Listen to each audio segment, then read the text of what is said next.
Pode dizer oi já? Pode. Fui. Olá, boa tarde a todos e todas. Meu nome. A gente vai começar agora o painel que se chama A Peste. Comigo, eu sou Juliana Fausto, eu sou filósofa, professora da UFPR, eu sou bolsista de pós-doutorado na UFPR, na filosofia, estudo filosofia política, na linha de filosofia, de ética e filosofia política, e estou aqui junto com o meu querido Paulinho, amigo e colega, que vai se apresentar agora. Então, eu sou Paulo Vieira Neto, também sou professor lá na UFPR e tenho conversado muito com a Juliana sobre os temas que ela tem trabalhado. É por isso que eu sugeri que nós fizéssemos esse painel aqui. É um tema que, de alguma maneira, cai como uma luva na situação que nós estamos vivendo, sobretudo porque a Juliana antes disso estudou a dor nos animais, tem uma conversa com a biologia, tem uma conversa com a vida, na verdade, no sentido mais amplo, nos textos dela e na pesquisa dela, e eu acho que é isso que a gente tem que levantar aqui nas nossas elucubrações sobre a peste, né? É isso, né, Juliana? Você quer É, apresentar menos um? e a gente pensou em partir de um texto que eu escrevi e que saiu numa coleção muito bacana que a editora N-1 tá publicando, que vale a pena dar uma olhada, está no site da N-1, N-1 Edições barra textos, mas se vocês entrarem no site, só procurarem no Google N-1 Edições, vocês já encontram, chama Pandemia Crítica, uma edição toda online, obviamente, porque desde a quarentena não se está imprimindo nada, e eles têm publicado um texto por dia e de autores muito diversos e muito interessantes. Então, tem texto do Vladimir Safatli, tem entrevista com Antônio Negri, tem texto de coletivos internacionais, de autores nacionais, tem muita coisa bacana. Agora eu não vou conseguir lembrar tudo. Tem lá, tem Bruce Albert, tem muita gente muito bacana e com várias visadas diferentes, tentando pensar. Tem o Mbembe, tentando pensar a pandemia, né? E o texto que eu escrevi lá é, é um texto que se chama Contra Quem se Vingam os Animais. E foi um texto tentando pensar a partir desse refrão que começou a pipocar, né? Que a gente começou a ver muitas vezes em muitos discursos populares, mas também não só populares, né? A gente via também, começamos a ver isso em certos discursos de populações indígenas também, de que a pandemia se tratava de uma vingança, né? Então a gente via assim, certas pessoas dizendo assim, uma vingança da terra, uma vingança da natureza, e de um jeito meio esquisito, mas por outro lado a gente via pessoas indígenas dizendo, não, por exemplo, né, indígenas Runicuim dizendo, isso se trata de Nissum. Nissum é um termo que significa vingança, né? Isso para o povo Runicuim. E mais especificamente Nissum de outras florestas, né? Então, uma vingança de outras florestas. Também vi indígenas Wanhapi dizendo que se tratava de vingança. E fui tentar entender o que é que estava em jogo nessa ideia de por que esse tema da vingança estava surgindo tanto, né? As pessoas estavam achando, estava tão no imaginário, né? Não só no imaginário ocidental, mas efetivamente nas cosmologias de outros povos, né? Essa ideia ou esse tema da vingança, né? O que é que estava por trás disso, né? Fui tentar dar uma olhada nisso e uma pesquisada, né? E cheguei enfim, fui procurando fontes e tudo, e cheguei a uma ideia de que a verdade é que todo mundo, de uma forma ou de outra, é, é, sabe, né? Ou tem tem a sensação ou compreende, né? Tá mais ou menos nessa linha de frente, compreende que a gente enquanto, digamos, civilização moderna, ou sei lá, um certo sentido de humanidade, tem uma relação muito, o modo de produção capitalista, né, também tem uma relação muito ruim com o que se chama de mundo natural, né, uma relação profundamente predatória, né, e bom, para esses outros povos, esses povos que não são povos ocidentais, há muito essa relação de que toda predação é, é, é, tem volta a uma contrapredação, né? Existe uma contrapredação todo movimento de contrapredação vai disparar uma contrapredação, né? Então isso seria essa espécie de vingança, né? E isso a gente pode talvez entender em outros termos ou nos nossos termos ocidentais, eu digo, né? De outra forma, ou tentar entender isso de uma forma que seja mais diga mais respeito talvez ao nosso vocabulário, né? Mas essa ideia de que essa predação, realmente, essa predação descontrolada, ela causa um desequilíbrio nos ecossistemas que leva a possibilidade de surgimento de uma pandemia tal como a gente está experimentando agora, né? Que, como a gente pode observar, lendo trabalhos de cientistas, bom, isso aconteceu, o epicentro aparentemente foi na China, mas poderia ter sido em qualquer outro lugar, né? Em qualquer outro lugar onde houvesse, em muitos lugares há isso, né?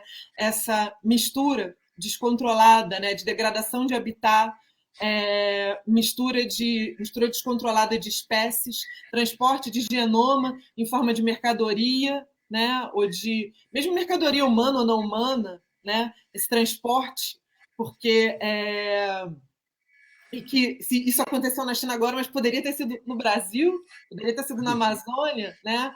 Poderia ser em outros lugares, né? Então, a partir daí eu tive que não é uma ideia minha, né? Mas enfim, eu fiquei pensando nessa possibilidade que também não é uma ideia minha, mas nessa ideia de que se trata de porque várias pessoas vêm dizendo isso também, de que se trata de uma dupla pandemia. E como pensar nessa ideia de uma dupla pandemia, né? Há uma pandemia política, né? E há uma pandemia biológica. Essa pandemia política diz respeito a esse modo de produção descontrolado, enfim, que tem essa relação predatória e de domínio em relação ao que a gente chama de natureza, em relação ao chamado mundo natural, e a pandemia biológica é essa que, de fato, se instaurou e está nos obrigando a mudar tudo, né? Juliana, nesse sentido, eu queria puxar um fio para a tua conversa. Uhum. Uma coisa aí que me interessou muito no texto e na tua fala agora, se a gente voltar na história, o tema da peste, da pandemia, eu prefiro chamar de peste, porque é muito mais histórico e liga a gente com muito mais coisa. Por exemplo, o tema da peste dispara a tragédia do Édipo, que é uma tragédia política também. Né? Quer dizer, se a gente for ver no Ocidente como a coisa foi tratada, é uma espécie de comportamento, é verdade que o humano, no caso do Édipo, que está por trás de um mecanismo que termina em uma peste. Mas a peste tem sentido político porque se ele é o causador da peste é porque ele era o tirano. Ele tinha o poder político e a posição dele é que traz junto a morte E que tá bom, mas não é só isso. Vamos deixar o caso do Édipo para lá. Se a gente for voltando na história, a gente vai ver que as pestes elas têm uma aparição e uma apresentação, mesmo fora da história da filosofia e da literatura, mas na história da filosofia, por exemplo, no Lucrécio. O Lucrécio ele começa na natureza das coisas com uma apresentação do como a natureza é produção, ele fala da deusa Vênus, né, mas ele termina a natureza das coisas com a descrição da peste em Roma. Como se, de alguma maneira, ele estivesse traçando com o problema da peste essa relação muito estranha entre a ação humana e a natureza, que a modernidade nos ensinou a separar completamente. O que está acontecendo no momento da peste ali para o Lucrécio, mas eu acho que para nós também, no fundo, não sei como é que você vê isso, mas é o desaparecimento desse limite entre essas duas coisas. Quer dizer, a própria peste negra, né? Porque as pessoas falam quando elas falam em peste negra, às vezes elas falam como se todas as pestes tivessem sido a peste negra, mas a peste negra foi aquela ali do século XIV, né? Sim. E essa do século XIV, ela diz respeito ao comércio, ao chamado comércio de especiarias, né, por via terrestre na Ásia, né, e a todas aquelas caravanas que eram feitas da Europa para a Ásia, que justamente, de novo, né, a gente tem o quê? O transporte de mercadoria, o transporte de genoma. Sempre se trata dessa troca, né, e dessa circulação de genoma pelo globo, né, dessa espécie de disrupção de ecossistemas, assim, né, e aquelas agora eu não vou lembrar qual é o nome do micro-organismo que vai para a pulga, que vai para a Europa e que não sai de lá nunca mais, né? Mas isso também diz respeito às idas comerciais dos europeus até a Ásia, né? Então, a peste negra. Agora, em relação à peste negra que varreu a Europa e a peste, se a gente for chamar de peste o que a gente está vivendo hoje, por um lado, a gente está muito melhor equipado, porque no século XIV não tinha teoria de germe, não se sabia o que era micróbio, eles não sabiam, infelizmente, eles não sabiam direito com o que eles estavam lidando. Eles tinham aquelas teorias dos insumos, né? Uma coisa no ar, né? A gente consegue isolar o vírus, a gente tem a ciência nos permitiu chegar até aí. Agora, só que aí a gente chega justamente nessa questão política, né? Por isso que a pandemia é dupla, e é dupla como numa fita de Moebius, né? Ela é dupla e ela é biológica e política, porque é meio como se a gente soubesse o que causa a peste, e a gente inclusive a gente sabe como mitigar, né, a peste e como diminuir a possibilidade de que outras pestes surjam e disparem, mas a gente precisa de força política para isso, né? A gente precisa de atuação. Seu celular, Paulinho? Foi. E a gente precisa de força política para isso, né? Por isso que são essas duas pestes, eu acho que elas estão ligadas por uma fita de Moebius, né? Por isso que a gente vê essas coisas enlouquecidas como carreatas da morte pela rua. Sim. Né? Sim.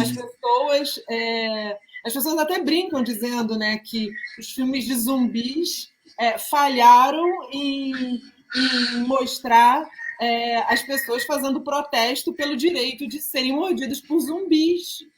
Sim.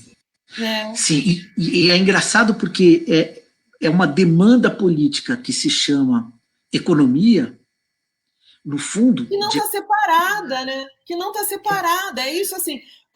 Esse é o ponto. É como dizia lá, assim, se a gente for voltar no velho Marx, né? É denunciar a economia política que se diz que está... Denunciar a economia na medida em que ela diz que não é uma política, né? Isso mesmo. Mas, na Ela não é verdade, economia ela é uma política. política. Sim, e também uma forma de Não é vida. uma técnica. A economia não é Uma uma forma de técnica, vida, é um modo de fazer exatamente. política.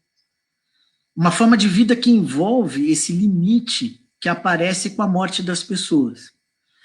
Quer dizer, tem dois momentos, acho que definem a história. O momento do nascimento, que é o momento no qual a história mostra que ela pode ser outra, e o momento da morte, que ela mostra o que ela foi. Né? A peste, ela está do lado da morte, ela está mostrando o outro lado da história. Né? E é por isso que ela sempre aparece como limite, ela sempre aparece como aquela região na qual você tem que parar e olhar os teus limites. É o que está acontecendo com a gente, ficar trancado em casa tanto tempo, é um convite à meditação sobre os seus próprios limites. Não só da sua própria mortalidade, mas até da forma como a gente vive. Né? E tudo isso tem um sentido tão político quanto biológico. O bacana, eu acho que aparece no teu texto, é uma tentativa de explicar as duas coisas sem que elas sejam postas uma para fora da outra. Permitir que elas se continuem uma dentro da outra e a gente entenda. Significa parar de achar que a política se reduz ao humano, né? Assim como a economia não é uma técnica, assim como a economia é uma questão de política, o que o mundo, a natureza também diz respeito à política. É isso que a gente chama de mundo natural. Também tem a sua política, tem o seu modo de fazer política, e a gente precisa aprender a fazer essa outra política. O vírus é uma resposta dela para nós. E isso é uma questão de sobrevivência, simplesmente.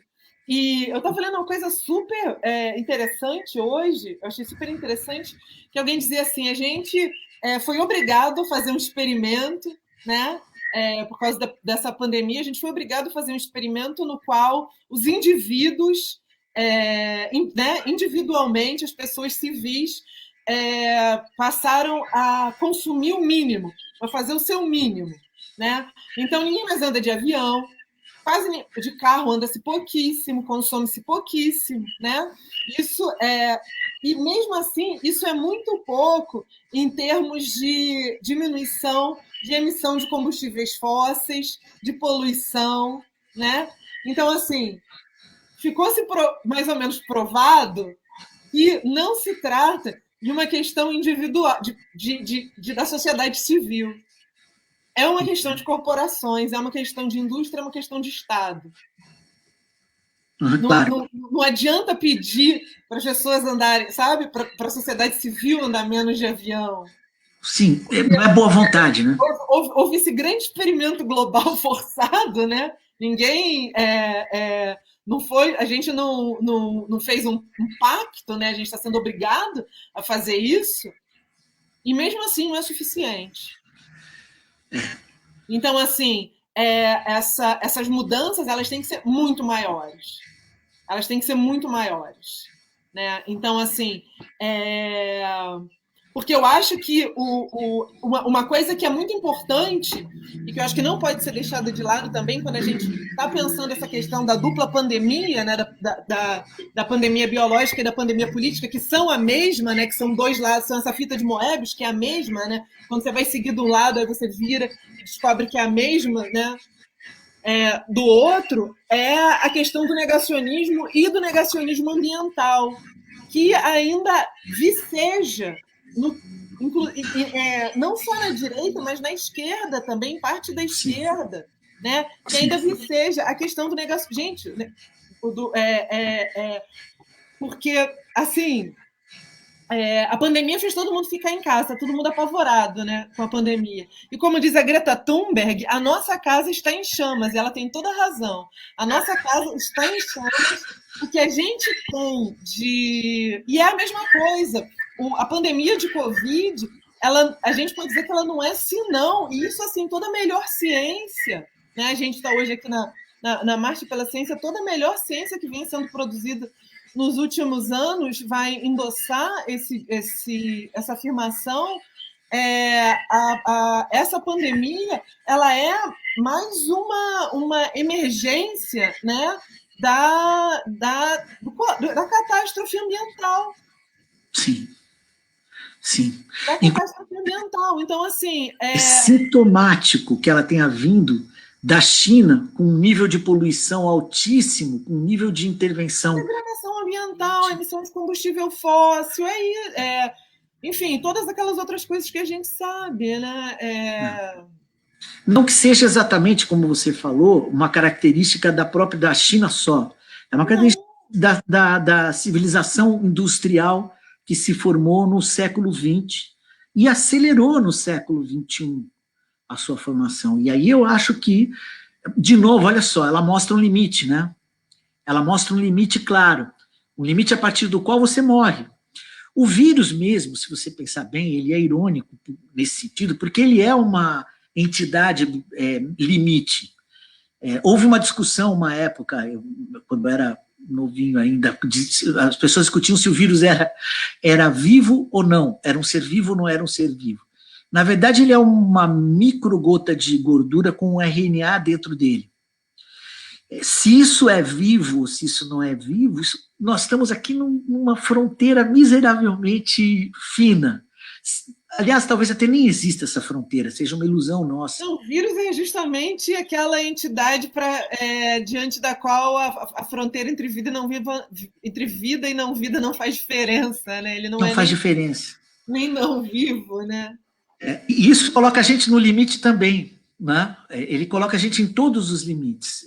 Um limite de ordem de grandeza, obriga a gente a repensar a nossa atividade inteira.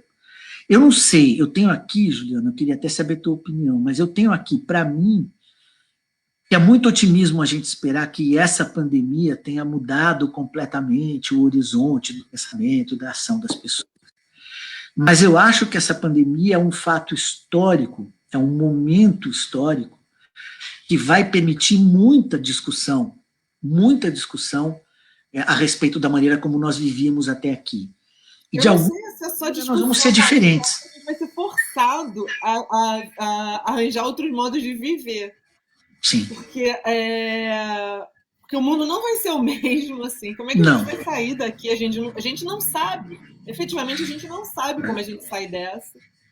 Duas coisas que a gente não sabe. A gente precisa de uma vacina, né? Bom, as pessoas estão trabalhando, a gente sabe, estão trabalhando assim, exaustivamente, né? A gente vê a necessidade da universidade pública, né? Do investimento do SUS. Nossa, né? Do SUS. Pois é, a gente vê a necessidade assim, vital, né? Brutal, assim, dessas instituições e desses investimentos e desses profissionais. Mas a gente não sabe efetivamente quando a gente vai ter, digamos, um tratamento eficiente ou uma solução, uma vacina, quantas pessoas vão morrer até lá, até quando vão brincar com a vida das pessoas. E outra coisa que nós não sabemos mais. Os velhos vão ser a vida de velho que vai ser apostada, jogada no lixo, né? Porque também vão ser sacrificados. Éticas, né? Na jogada, porque aí começa a fazer cálculo. Você viu no Rio de Janeiro já tem uma tabela de cálculo que você faz pontinho para saber se a pessoa ganha respirador ou não. Não, né? Então, tudo isso diz respeito à produção. Quem é que é capaz de produzir? Como o velho não pode produzir mais, então o velho não precisa. Ele está fora do jogo. Né? E aí a gente tem alguns exemplos, engraçado, porque a cultura responde a isso, o Miliácio, o Aldir Blanc, a gente tem exemplos de pessoas cujo sacrifício não tem preço, não tem como ser mensurado economicamente. Nenhuma das pessoas. E a segunda certeza que nós não temos é a seguinte, querendo já assustar quem está assistindo a live, mas lá vai, a gente não sabe se vai ter outra ou outras. A gente não sabe se é uma coisa que se repete ou não. Essa questão do negacionismo, eu acho, que é super, super importante. Porque, olha, gente, são 600 pessoas morrendo por dia no Brasil. Nos Estados Unidos estão morrendo 3.000 pessoas por dia. E tem carreata da morte na rua. Até a política tem que ser repensada, porque... Esse negacionismo. E é negacionismo, e a gente fica absolutamente assustado com as carreatas da morte na rua. Mas essas carreatas da morte na rua, para mim, elas são totalmente análogas às pessoas que acham que está tudo bem que a gente continue tirando combustível fóssil debaixo da terra e continue desmatando, e acho que não tem problema desmatar a Amazônia, ou que possa parar de demarcar terra indígena ou tomar terra de quilombola, é a mesma coisa. É a mesma coisa. É ir para o mesmo lugar, é favorecer o surgimento de novas pandemias. Sim. E não só de novas pandemias, mas do aumento aumento da temperatura, de tempestades, de catástrofes climáticas, de eventos climáticos extremos. É o mesmo tipo de negacionismo. Uhum. Então, assim, a carreata da morte... Você entendeu? O culto à morte, ele é muito mais difundido do que muito mais amplo isso do que a gente está vendo. Essas pessoas, elas são a vanguarda, obviamente. Mas ele é maior. É mais profundo que isso. Ele é mais profundo. E tem uma coisa nisso que é absolutamente assustadora, que é o seguinte, a velha imagem da democracia iluminista, ela pressupõe o quê? Um cara formado, capaz de ler, capaz de fazer conta, capaz de ter noções da realidade por uma educação que ele teve, que formou ele para a cidadania e tal, e nesse sentido ele era capaz de dar uma opinião que reforçava o valor da democracia. A democracia vai aparecer, no limite, como a opinião do cara bem informado, de vários caras bem informados, que pode ser divergente, mas olha só, todas essas condições estão fora do nosso jogo, que podem ser convergentes, que podem ser trocadas de uma forma mensurável. Quer dizer, eu converso com aquele fulano, ele ouve o meu argumento e ele se convence quando eu tenho razão, ou eu me convenço quando ele tem razão. O que a gente está vendo acontecer é o contrário disso. Quer dizer, eu vou falar uma coisa tensa. Mas eu acho que o que falta, o que o iluminismo esqueceu é uma coisa assim, muito básica, e, no entanto, profunda e misteriosa, que se chama desejo. Exatamente. Desejo, de narrativa que nasce a partir desses desejos desencontrados. Quer dizer, é muito difícil você convencer uma pessoa negacionista nesses termos, um terraplanista. Como é que eu vou convencer um terraplanista de que a Terra é geóica? Ela não é plana. Como eu faço isso? No âmbito da argumentação. Maravilhoso ontem que resumia isso, que era uma mocinha falando assim, mas pai, isso que você está lendo são fake news. E aí o pai dizia assim, mas como podem ser fake news se são as coisas em que eu acredito? Qual é o meu desejo? Né? Eu acho que é esse o ponto. É isso, só o meu desejo. Talvez a ciência esteja... não sei se ela consegue fazer isso numa sociedade contemporânea, mas a ciência esteja se pondo, em alguns momentos, como um lugar onde tem a possibilidade de haver esse diálogo entre as pessoas que desapareceu, uma vez que agora a gente tem gente que nega o óbvio, né? Nega as mortes, nega a forma da Terra, nega a chegada na Lua, isso já existia, mas agora isso tomou um sentido avassalador, e no limite rompeu algumas das condições de exercício de uma democracia. Eu acho que a gente não vai ter tempo de discutir isso daqui, mas eu acho que uma coisa essencial é sair dessa ideia de que se trata de crença. Não se trata assim, ninguém não se trata de acreditar na ciência. Você acredita na ciência. Não importa isso, inclusive. Não, o que importa é a mundificação, é o que faz mundo. O que faz mundo, o que dá certo no mundo, funciona no mundo. Está aqui. Você não acredita. Acreditar ou não, isso é uma questão de confessionário, isso é uma questão protestante, isso é uma questão religiosa. Eu não acredito que a Terra é redonda ou que a Terra é plana. A Terra é redonda porque os modelos funcionam. Isso. Os modelos funcionam. Isso não é uma... Sabe? A ciência não passa por crença. Isso aí é outra coisa, é uma questão religiosa. Sabe? Então, assim, acho que a gente tinha que E eu acho que, nesse sentido, as ciências humanas podiam... tem que trabalhar aí também, e trabalhar em parceria também, porque, por exemplo, isso. sair desse paradigma do acredito, sabe? Não existe. Você acredita na realidade? Você acredita que a Terra é redonda? Se alguém pergunta se eu acredito que a Terra é redonda, essa pergunta está errada, você nem responde. Não acredito, A pergunta não faz sentido. Você acredita na gravidade, você joga um copo, sabe? Sim. Uma mão na janela, sabe? As ciências humanas, eu acho que elas se isolaram durante um tempo das ciências da natureza. Foi um movimento do final do século XIX que foi muito ruim, porque esse isolamento, por um lado, tá bom, teve a fundação das ciências humanas como a gente conheceu, as crises das ciências humanas como a gente conheceu, na segunda metade do século XX, mas eu acho que agora a gente volta a conversar, e volta a conversar de um lugar importante, porque a gente vai justamente fazer essa separação que você está mostrando.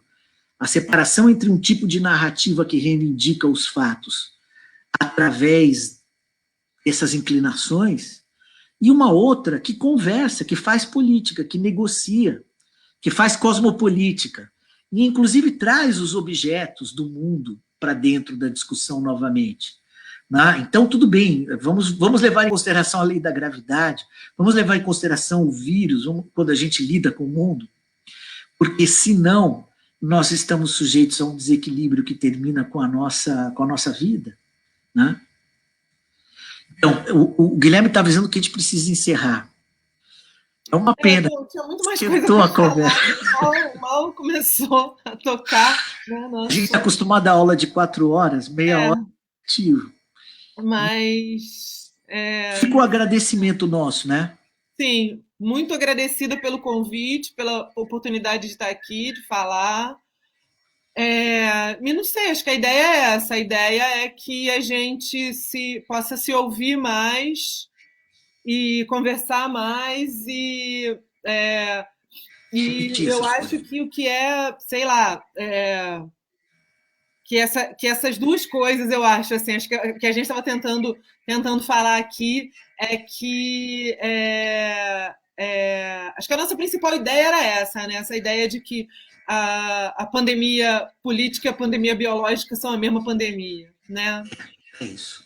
São a mesma pandemia e que por trás delas tem essa figura macabra desse negacionismo, né? Que a gente precisa combater e que a ciência é a nossa grande aliada para esse combate. Acho que é isso, né? É isso. Então, obrigada. Eu que agradeço, Juliana. Beijão, Paulinho. Outro. Abraço a todos. Tchau, tchau.